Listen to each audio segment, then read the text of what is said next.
Hey, how's it going, YouTube?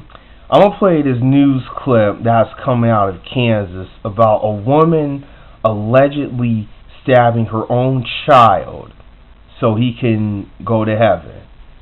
It's pretty crazy what's just been going on in the world. But I'm gonna play this news clip and I'll be back with the rest of my commentary. That's why I think it's such a shock to us all. The more we learn about the death of a 10-year-old Wellington boy police say killed by his own mother, the more questions friends and neighbors have. Wellington police say the boy's mother attacked him in his bed after he fell asleep. Lindsay Nicole Blancett now faces first-degree murder charges in her son's death. Pilar Pedraza joins us from the Sumner County Courthouse with the latest in the case.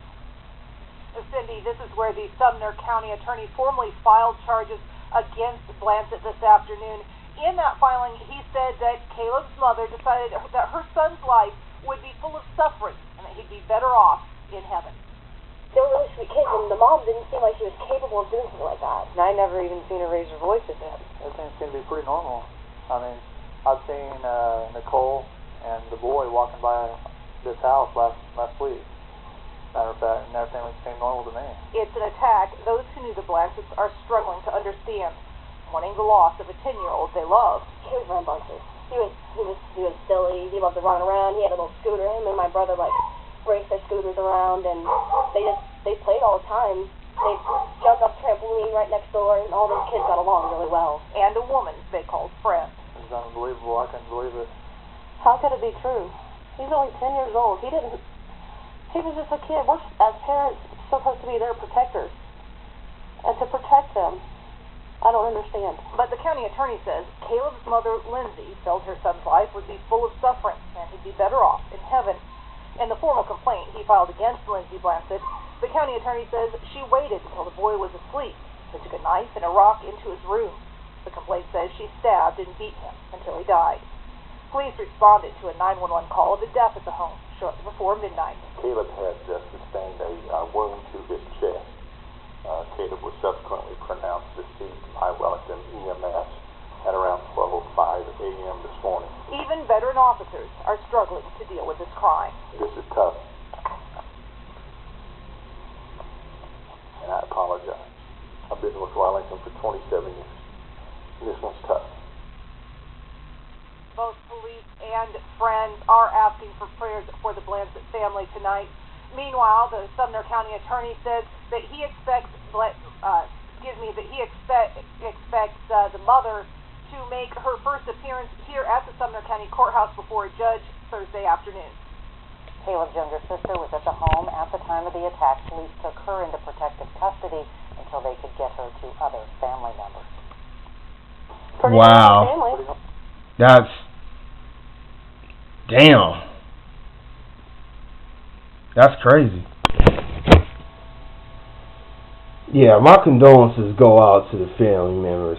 And to hear the veteran police officer sit there getting choked up himself, that just lets you know that in that small community, that's just something else. They ain't never in their lives have heard of something like that.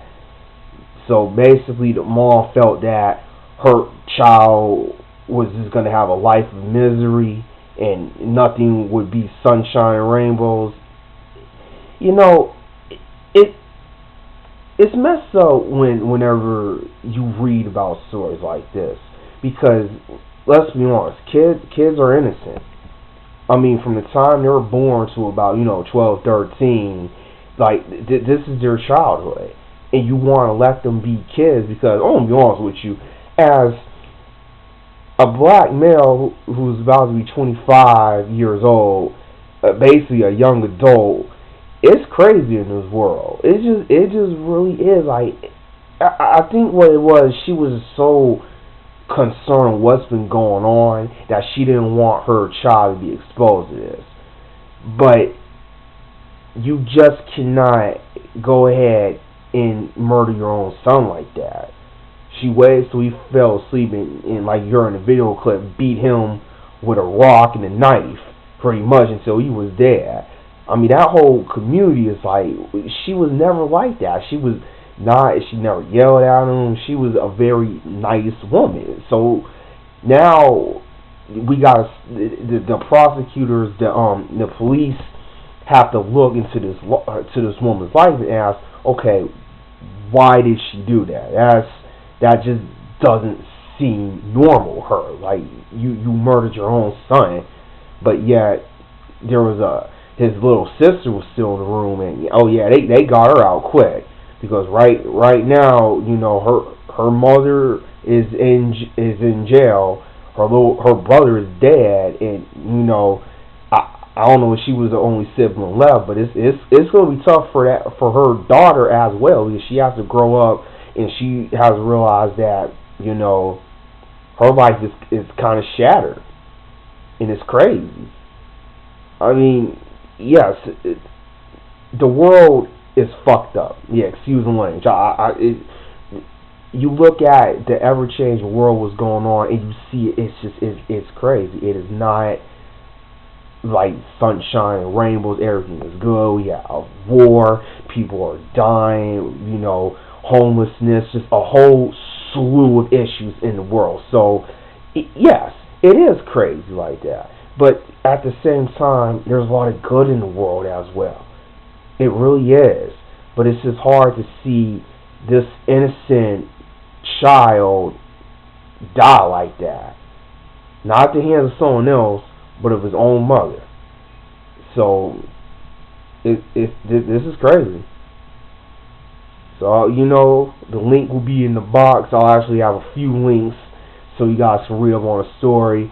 And you guys comment down below and tell me what you think about this little tragic story that's coming out of Kansas, because no family should go through that, especially that. That's just out the clear blue, like out of nowhere. She just decides, you know what, he can't live in this world anymore. Well, he is now forever peaceful. He's been free, if you want to get like that. He's away from this world, this entity we live in. See you later, everybody.